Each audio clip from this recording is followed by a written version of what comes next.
કુલ સંસ્કાર વિધિઓની વાતો આપણે શરૂ કરી છે. એમાં પહેલો સંસ્કાર છે ગર્ભાધાન. અને ચોથો મહિનો ચાલે છે એનો અર્થ એ નથી કે આપણું ગર્ભાધાન સંસ્કાર રહી ગયું. થઈ ગયું. કેવી રીતે થઈ ગયું, ક્યાં થઈ ગયું અને એમાં શું હોય? પહેલા પ્લાનિંગ બધું કરવું, પ્રોસેસ લાઈક બેબી પ્લાન કરવા પહેલા. Excuse me. અને એમાં આપણે ડિસ્કસ કરીએ આપણે કઈ ટાઈપનું બેબી જોઈએ છે, કેવું બેબી જોઈએ છે, એ બધા જે બેઝિક પોઈન્ટ્સ કવર કરીએ તો. કરેક્ટ. પણ એ પહેલા થઈ ગયું છે ગર્ભાધાન. તો આ તો ખરું જ પાર્ટ ઓફ ધ ગર્ભાધાન. પણ આપણું ગર્ભાધાનમાં મેઇન બે વસ્તુ છે. એક છે શરીર શુદ્ધિ, શરીરનું શુદ્ધિકરણ, અને બીજું છે મન શુદ્ધિ, મનનું શુદ્ધિકરણ. જ્યારે આપણે બેબી પ્લાન કરતા હોઈએ એટલે કે આપણે એવા પ્રયત્નો શરૂ કરીએ, વિચાર, વાણી, વર્તન અને વ્યવહારથી પ્રયત્નો શરૂ કરીએ બાળકને લાવવાના, ત્યારે આપણું શરીર પ્રયત્ન કરતા હોઈએ ત્યારે આપણું શરીર શુદ્ધ હોવું જોઈએ, આપણું મન શુદ્ધ હોવું જોઈએ. શુદ્ધ હોવું જોઈએ, પવિત્ર હોવું જોઈએ, દિવ્ય હોવું જોઈએ. એટલું બાળક શુદ્ધ, એટલું બાળક પવિત્ર, એટલું બાળક દિવ્ય. તો ક્યારે આપણે કરી દીધું? લગ્ન થયા હતા તમારા, મેરેજ, એમાં બધી વિધિઓ થઈ હતી? વિધિઓ થઈ હતી ને? એ બધી વિધિઓ શેના માટે આપણે કરીએ છીએ? બેઝિકલી શરીર શુદ્ધિ માટે, મન શુદ્ધિ માટે. શરીર શુદ્ધિ માટે ફોર એક્ઝામ્પલ આપણે પેલું શું કહેવાય, પીઠી પીઠી ચોળી હતી, શરીરનું શુદ્ધિકરણ. તો આ ટાઈપની બધી જે વિધિઓ છે શરીર શુદ્ધિકરણ સાથે સંબંધિત છે. મહેંદી આપણે કરીએ છીએ, રાઈટ, એક્સેટ્રા ઘણી બધી એવી હશે. અને મન શુદ્ધિકરણ, મન શુદ્ધિકરણ જે લગ્નમાં આપણે એક વિધિ કરીએ છીએ ગ્રહ શાંતિ, એ ટાઈપની બીજી વિધિઓ છે. પછી લગ્ન વખતે જે શ્લોકો બોલવામાં આવે છે એમાં 60% શ્લોકો ગર્ભાધાનના છે. મન શુદ્ધિકરણ અને આવનારા બાળક વિશે છે વાતો એમાં. તો એ વખતે આપણી વિધિઓ થઈ ગઈ હતી, શરીર શુદ્ધિ, મન શુદ્ધિ, મેરેજ વખતે. પછી હનીમૂન, સુહાગરાત, પહેલું મિલન પતિ અને પત્નીનું, આઈધર મેન્ટલ ઓર ફિઝિકલ. તો એ વખતે આપણે રૂમ સજાવીએ છીએ, પરફ્યુમ જરા સુગંધિત, બલૂન્સ એને ડેકોરેટ કરીએ છીએ. આ બધું મન શુદ્ધિકરણ, મન શુદ્ધિકરણ, મનની તો આ પાર્ટ ઓફ ગર્ભાધાન સંસ્કાર વિધિ છે. આ બધું લગ્ન વખતે આપણે કરી ચૂક્યા છીએ. છતાંય શરીર શુદ્ધિ અને મન શુદ્ધિકરણમાં આપણે બીજું એ ઘણું કરી શકીએ છીએ. ટૂંકમાં શરીર આપણું શુદ્ધ હોવું જોઈએ. જ્યારે આવનારા બાળક માટે આપણે ઇન્ટિમેટ થતા હોઈએ, મન આપણું શુદ્ધ હોવું જોઈએ, પવિત્ર હોવું જોઈએ, દિવ્ય હોવું જોઈએ. એ માટે આપણે જે બી કરી શકીએ બધું જાય ગર્ભાધાન. ફર્સ્ટ સંસ્કાર વિધિ. બીજી સંસ્કાર વિધિ છે પુંસવન. પુંસવન સંસ્કાર વિધિ સીધી ભાષામાં કહીએ, બેઝિકલી કહીએ તો પુંસવન શબ્દ આવ્યો છે પુરુષ પરથી. PUN, પુન, પુંસ, વંશ, પુષ્વન, પુંસવન, પુંસવન, પુંસવન સંસ્કાર એવું કે છે. પુંસ શબ્દ આવ્યો છે બેઝિકલી પુરુષ પરથી. હજારો વર્ષો પહેલા જ્યારે આ બધી વિધિઓ વિશે વિચારાઈ રહ્યું હતું એ વખતે સમાજની ડિમાન્ડ એવી હતી કે પહેલું સંતાન પુત્ર જ હોવો જોઈએ. ફર્સ્ટ ચાઇલ્ડ શુડ બી મેલ. બોલ. હા, પછી જે આવે તે, પણ પહેલું તો એવો એક આગ્રહ હતો સમાજનો, અને એ સંતુષ્ટ થાય એને માટે સ્પેશિયલી આ વિધિ ડિઝાઇન કરવામાં આવી હતી. એટલા માટે એનું નામ પુંસવન છે, પુરુષ પરથી ઓકે. પુંસવન એવું. પણ સમય જતા પછી, હવે આજની વાત કરીએ તો જોકે હજુ એ છે થોડુંક તો, પણ ઘણું પરિવર્તન આવ્યું છે. અને આજે પહેલું સંતાન પુત્ર હોય પુત્રી હોય, ઇનફેક્ટ મેં તો અમુક કેસો એવા જોયા છે જ્યાં પુત્ર કરતા પુત્રીની કામના વધારે કરવામાં આવતી હોય as a first child, right? તો એ વાત એટલી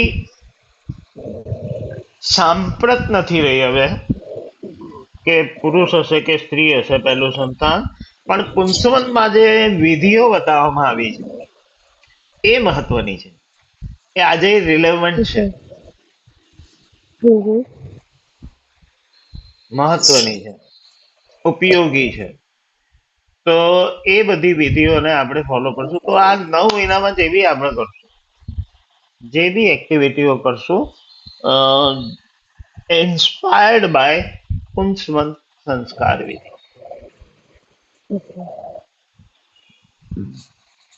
ત્રીજું છે જે આપણે જનરલી 7મા મહિનામાં કરીએ છીએ, અને એ છે શ્રીમંતોનયન સંસ્કાર વિધિ. શ્રીમંત બેઝિકલી નોટ ઓનલી મધર, થનારી માં નહીં, બાળક, થનારા ડેડી ફાધર, થનારા દાદા દાદી, નાના નાની, આખા ફેમિલીને ડિલિવરી માટે શારીરિક અને માનસિક રીતે તૈયાર કરવા માટે પ્રેરિત થયેલી એક વિધિ છે શ્રીમંતોનયન સંસ્કાર વિધિ.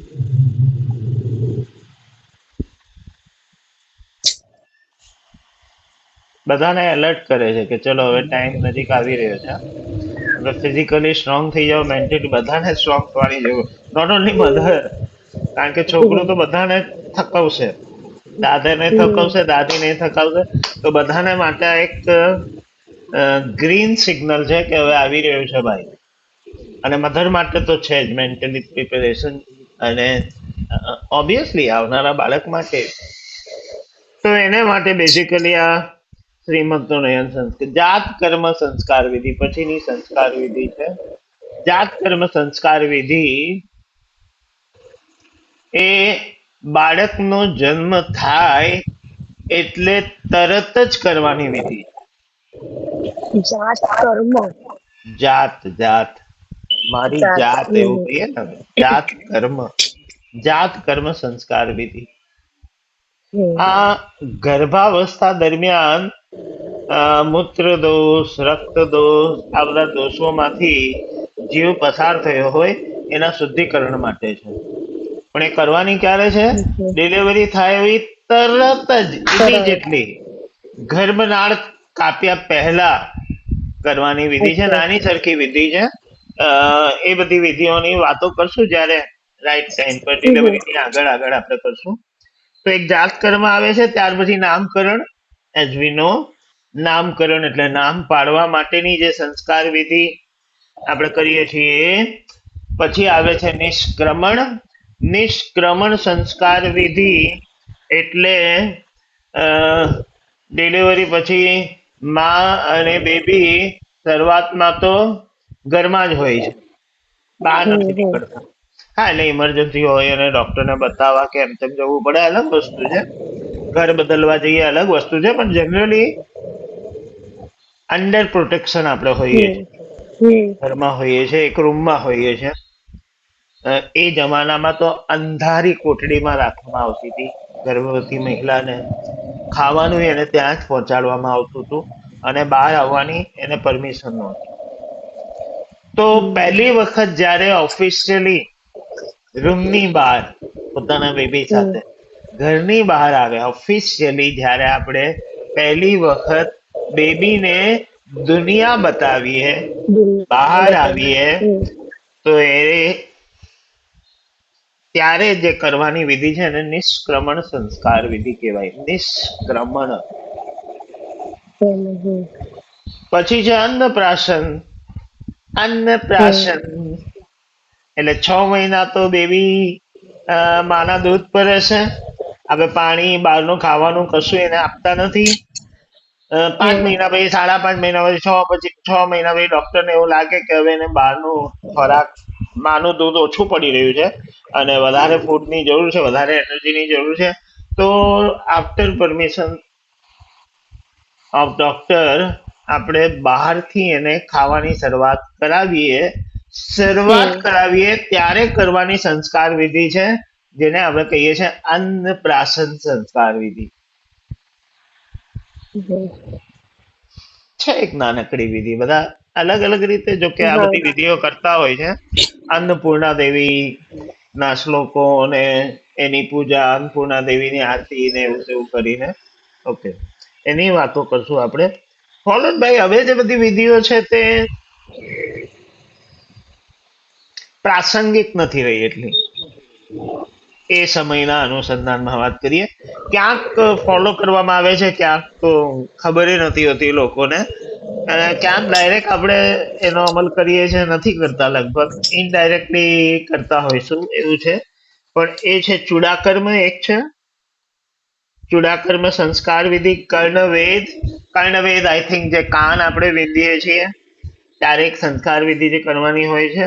ઉપનયન સંસ્કાર વિધિ બેઝિકલી બ્રાહ્મણો કરતા હોય છે, જે જનોઈ પરાવવાની વિધિ છે, ઉપનયન. પછી વેદારમ. વેદારમને આપણે એ રીતે લઈ શકીએ છીએ કે છોકરું મોટું થાય ને આપણે એને એજ્યુકેશનમાં મૂકીએ છીએ, સ્કૂલમાં મૂકીએ છીએ, પ્લે ગ્રુપથી શરૂઆત થાય છે. ઇનફેક્ટ એ જમાનામાં 7મા વર્ષે, 6ઠ્ઠા વર્ષે, 7મા વર્ષે બાળકને ગુરુકુળમાં મોકલવામાં આવતું હતું. તો મોકલવામાં આવતી વખતે જે સંસ્કાર વિધિ કરવામાં આવતી હતી એ વેદારમ સંસ્કાર વિધિ. પછી સમાવર્તન is kind of parenting I think, કે બાળકને આપણે કેવી રીતનું બિહેવ કરવું, બિહેવિયર, હેબિટ, આ જે બધું ઇમ્પ્લાન્ટ કરતા હોઈએ છીએ આફ્ટર ડિલિવરી. તો સમાવર્તન સંસ્કાર વિધિ. અને પછી છોકરું મોટું થઈ જાય. પછી તો એને જે આપણે કર્યું તે એ કરશે, વિવાહ, લગ્ન. તો વિવાહ પણ એક સંસ્કાર વિધિ છે જે આપણે કરી છે ઓબ્વિયસલી. અને પછી તો વાનપ્રસ્થ, 51, 52, 53, વનમાં જવાની જે વાતો છે, વાનપ્રસ્થ સંસ્કાર વિધિ. અને પછી આવે સંન્યાસ. સંન્યાસ સંન્યાસ વાનપ્રસ્થ, વાનપ્રસ્થ. વાનપ્રસ્થ એટલે વનમાં, પ્રસ્થ એટલે પ્રસ્થાન એટલે જવું. વાનપ્રસ્થાન સંસ્કાર વિધિ. અને પછી સંન્યાસ છે, સંન્યાસ 15મી સંસ્કાર વિધિ. અને 16મી અને અંતિમ સંસ્કાર વિધિ જે હવે રહી ગઈ છે એ છે અંત્યેષ્ટિ. અંત્યેષ્ટિ, અંત, ANT, અંત, YE. તો ઇંગ્લિશ મીડિયમમાં ભણી છે એટલે તકલીફ પડે આમાં. અંત્યેષ્ટિ. અંત્યેષ્ટિ મૃત્યુ વખતે જે આપણે વિધિ કરીએ છીએ બધી, મૃત્યુ સમયે અંત્યેષ્ટિ. અંત આવી ગયો હવે. તો આ 16 સંસ્કાર વિધિઓ થઈ.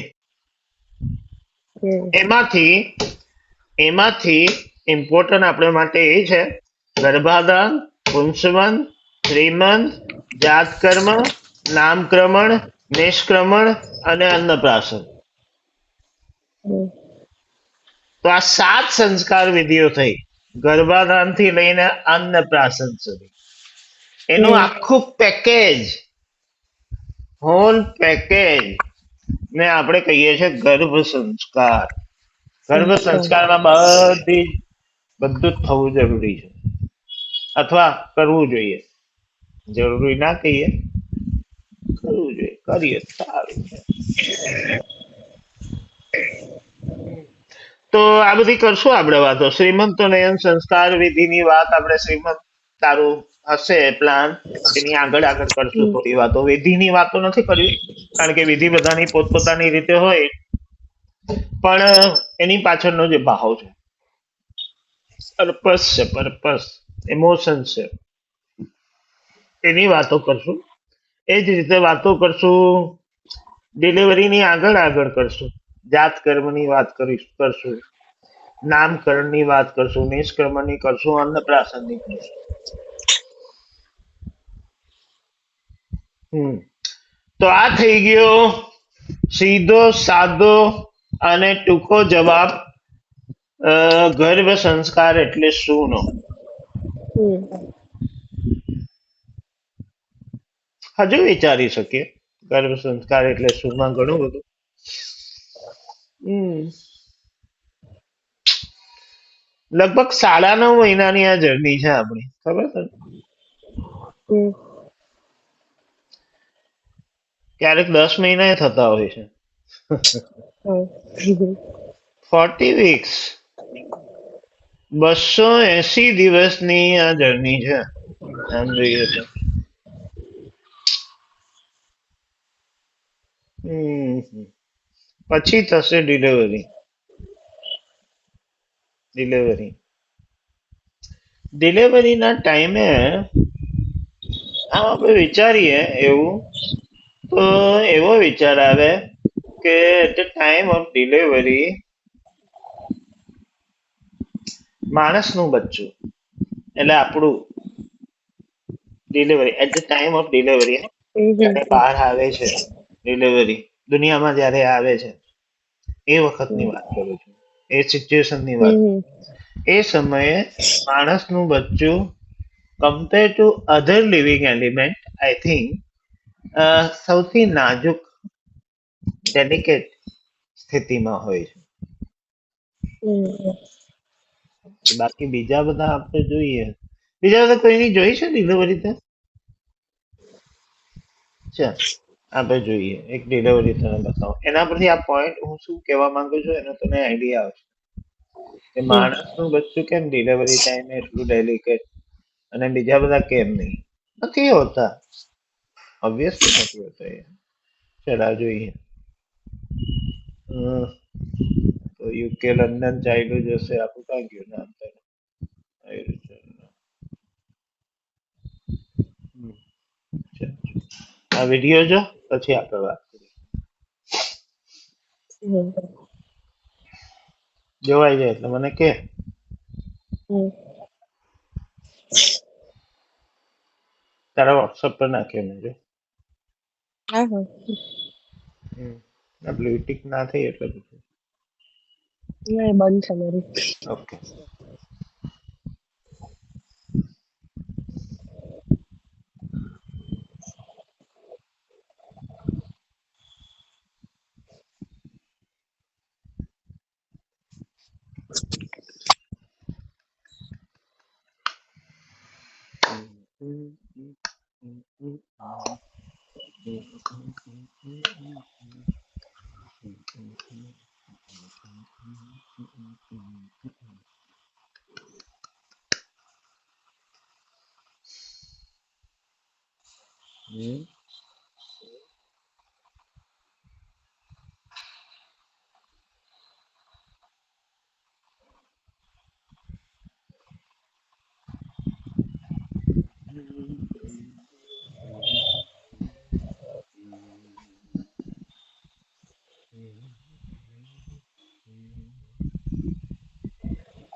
After a pregnancy lasting 14 to 15 months, giraffes deliver standing up.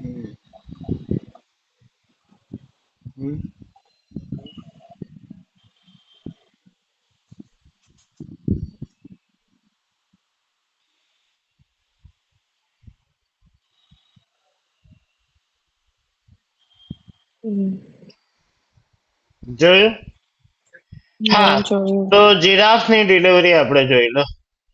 હમ અને આપણે શું જોયું એમાં? સૌથી પહેલું તો એ જોયું કે જીરાફનું બચ્ચું દુનિયામાં આવે છે કેવી રીતે. હમ 5 ફૂટ, 5.5 ફૂટ, 6 ફૂટ ઉપરથી એ ભમ દઈને નીચે પડે. હમ હમ અને આપણું હું આમ કરતો હતો. આપણું પડી ના જાય, કઈ લાગી ના જાય, એની સ્કિન ને સ્ક્રેચ ના આવી જાય, એવી રીતે આપણે લેતા હોઈએ છીએ કેટલા બધા કપડા ને એની સાથે બાપરે. અને જીરાફ નું બચ્ચું હવે આવું United. 6 ફૂટ ઉપરથી આપણું બચ્ચું પડે તો શું થાય એનું? હમ એન્ડ બિફોર બિગિનિંગ એવું થાય ને. હમ હા, 10 મિનિટમાં એની માને શોધી કાઢે. આખું ટોળું હોય ત્યાં તો 10 જ મિનિટમાં એની માને શોધી કાઢે બચ્ચું જાતે. લ અડધો કલાકમાં એ ઊભું થઈ જાય જાતે. હમ 1 કલાકમાં ચાલતું થઈ જાય જાતે. હમ હમ 1.5 કલાકમાં ખાતું થઈ જાય જાતે. ખાતું થઈ જાય એટલે ફીડિંગ ની વાત નથી કરતા, આજુબાજુથી બધો ખોરાક નોર્મલ હા શોધી કાઢે ને. હા, હમ લ આટલું કરતા બોલતું થઈ જાય, ચાલતું થઈ જાય, દોડતું થઈ જાય, ખાતું થઈ જાય, પીતું થઈ જાય. આટલું કરતા આપણા ઇન્સાન એટલે આપણા માણસના હ્યુમન બેબીને કેટલો ટાઈમ લાગે જન્મ પછી? વરસ ઉપર વરસ જાતે 1.5 મેં વરસ. કીધું તું જાતે મમ્મા ખવડાવે અને અચ્છા એ ખાય જાતે એવું નહીં. પાંચ છ હા, તો 5-6 વરસ. અરે લોકો 5-6 વરસ. ગધેડા જેટલા મોટા થાય તો એ ખવડાવવું પડે એવી હાલત એ છે હોય છે.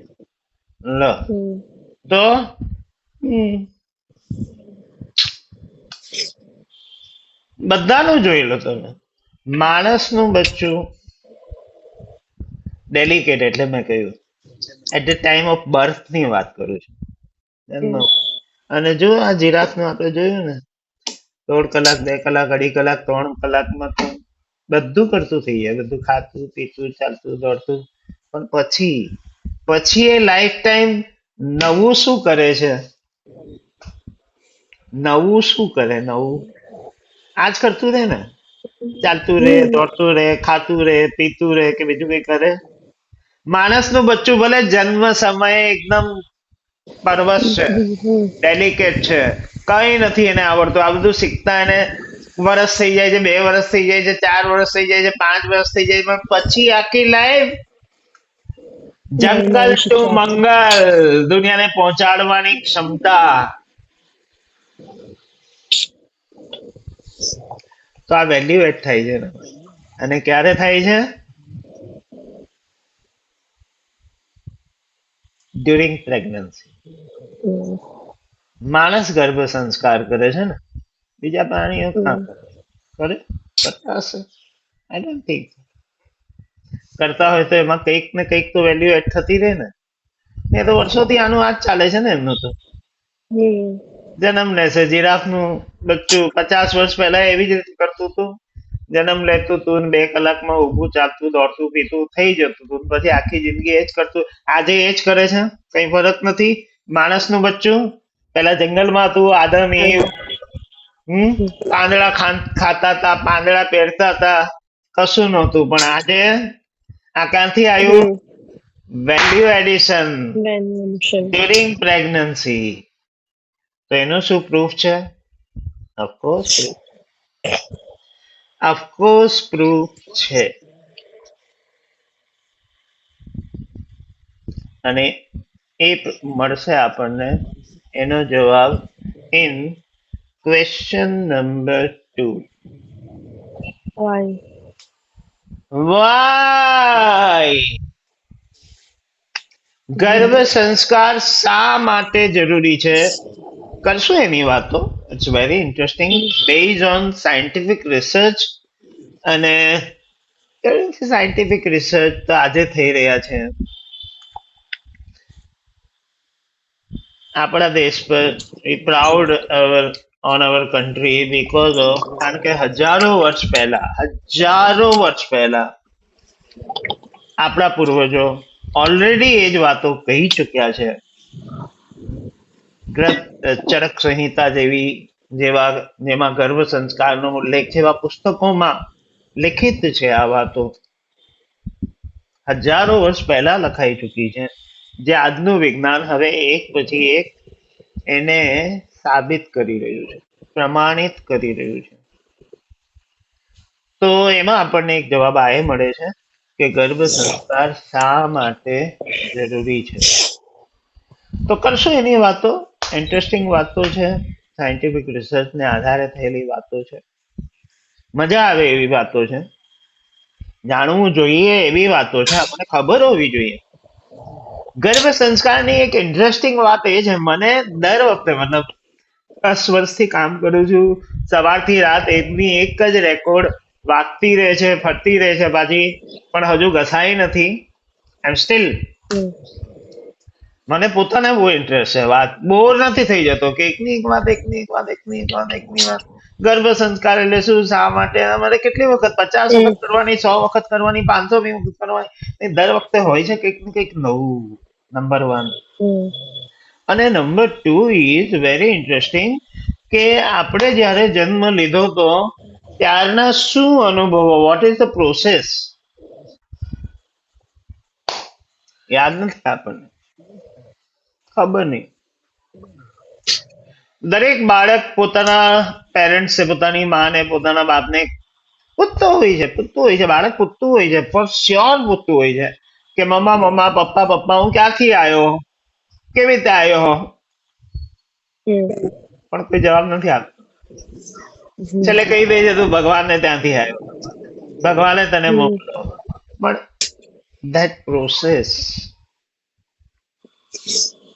એને રીલીવ કરવાની આપણને તક મળે છે every time when we talk about ગર્ભ સંસ્કાર. એ હમ.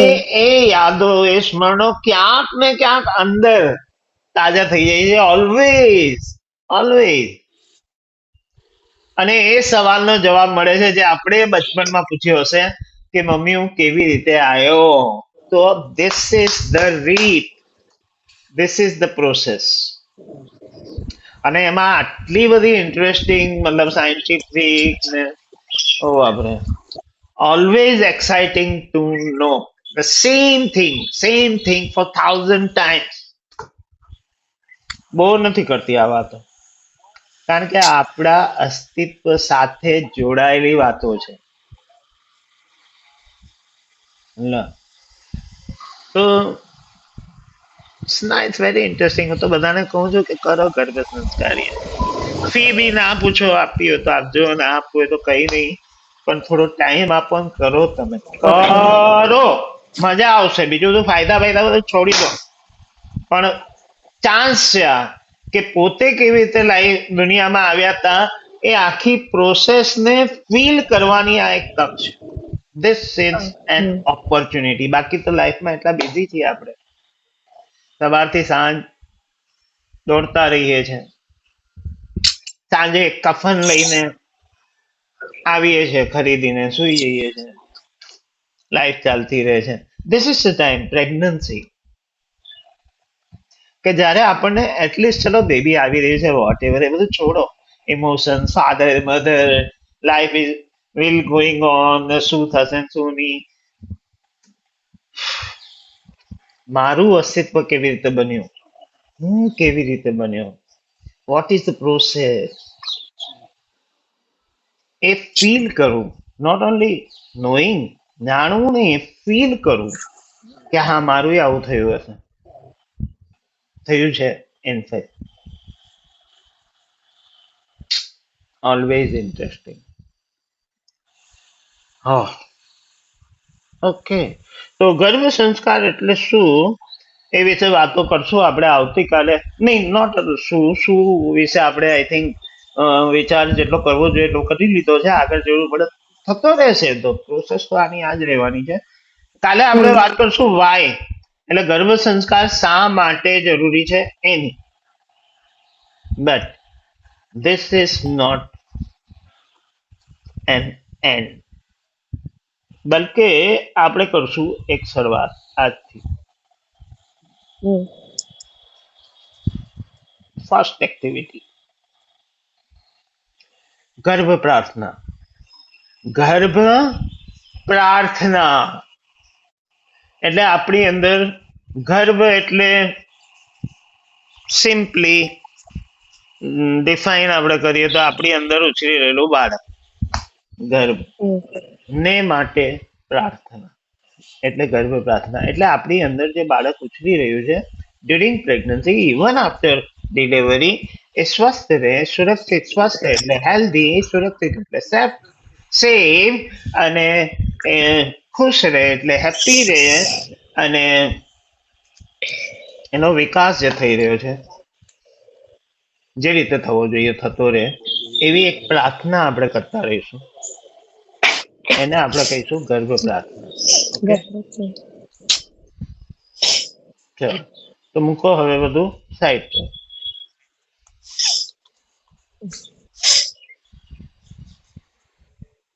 धीरे से आंखें बंद कर लेते हैं.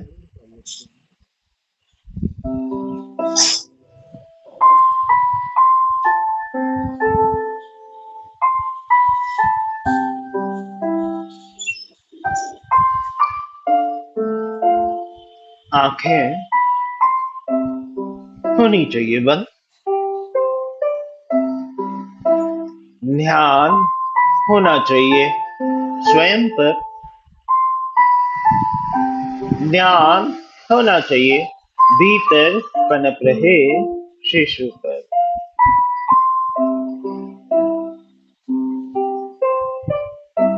शरीर को शिथिल छोड़ दें. धीरे धीरे ढीला छोड़ते जाएं. शरीर ढीला ढीला ढीला.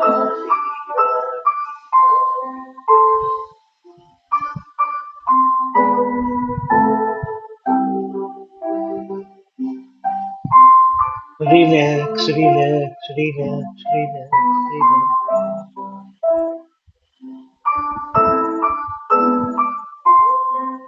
धीरे से ध्यान को सांसों पर ले आए.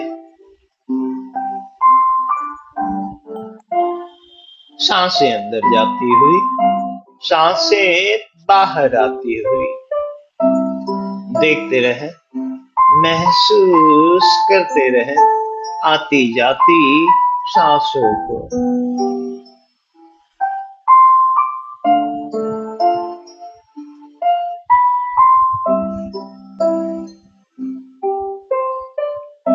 जिसमें आपकी आस्था हो, श्रद्धा हो, उस ईश्वर को याद करते हुए, उन्हें प्रणाम करते हुए भीतर पनप रहे शिशु की स्वस्थता, सुरक्षा, प्रसन्नता और उसके पूर्णतः विकास के भावों के साथ करते हैं ये छोटी सी गर्भ प्रार्थना. हे प्रभु, नवजीवन की रचना के लिए इस सुंदर सृष्टि को आगे बढ़ाने के लिए आपने मुझे चुना है. इसके लिए आपका धन्यवाद और शुक्रिया. भीतर पनप रही ये संतान आपका ही साध है, आप ही का प्रसाद है. हे ईश्वर, मुझे ये शक्ति देना कि आपके इस बेहद सुंदर स्वरूप को आपके जैसा ही मैं बना पाऊं. मैंने आपकी ही इस सुंदर रचना का संरक्षण और संवर्धन करने का संकल्प ले रखा है। आप हमेशा इसमें मेरी सहायता करना। मुझे पता है, मुझे ये पता है कि ये एक बड़ी जिम्मेदारी है और इसे निभाने के लिए मैं हर संभव प्रयास कर ही रही हूँ। हे ईश्वर, मैं जानती हूँ कि हर क्षण आप मेरे साथ हो और मेरा मार्गदर्शन कर रहे हो।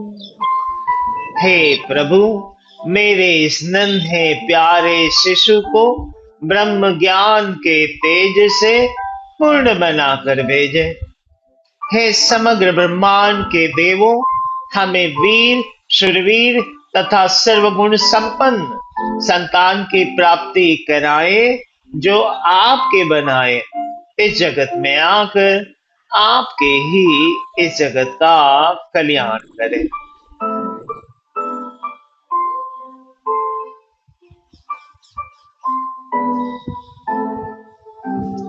धीरे से ध्यान को सांसों पर लेते हुए एक बाहर आती सांस के साथ जब चाहे धीरे से आंखें खोल लेते हैं।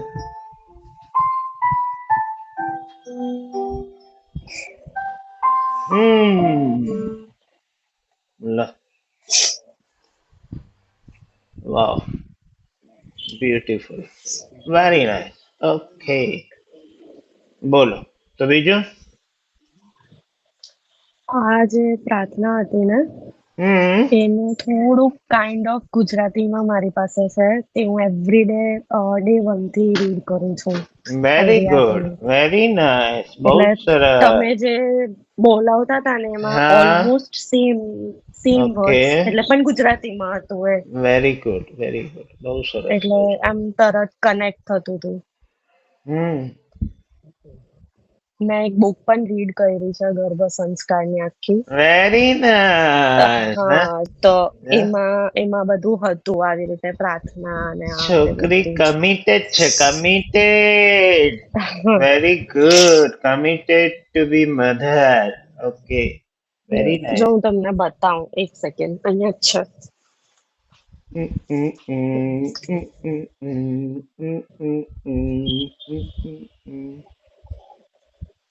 અહીંયા આ વાળી છે. સંતાનની છે લખી દે ને. ઉત્તમ સંતાનની પ્રાપ્તિ માટેનું પ્રાચીન હા, ગર્ભ પ્રાચીન. સંસ્કાર. Okay okay okay, very good, very nice. બહુ ફાઇન બુક હતી. આમાં એક્ટિવિટીઝ પણ હતી બધી વચ્ચે વચ્ચે. હા, કરતા રહેવું આવી રીતે મધર ફાધર નો ફોટો હતો, તે કરી છે એક્ટિવિટી. ઓકે, એટલે ફાઇન હતી આ બુક પણ. બહુ સરસ, વેરી નાઇસ, બ્યુટીફુલ. ઓકે, ચલો તો અહીંયા આપણે અટકીએ અને કાલે આપણે પાછા મળીએ. ઓકે, હા. Be free, be healthy, take care, by.